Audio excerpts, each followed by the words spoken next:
अशी चिक मोत्याची माळ होती ग 30 तोळ्याची ग, चिक मोत्याची माळ होती ग 30 तोळ्याची ग. जसा गणपतीचा गोंडा चौरंगी लाल बावटा ग, गणपतीचा गोंडा चौरंगी लाल बावटा ग.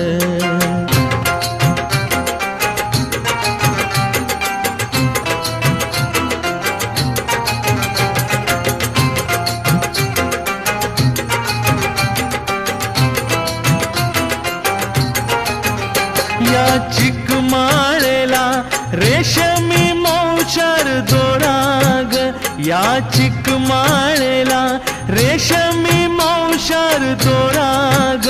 मऊ रेशमाच्या दोऱ्यात नवरंगी माळ ओविली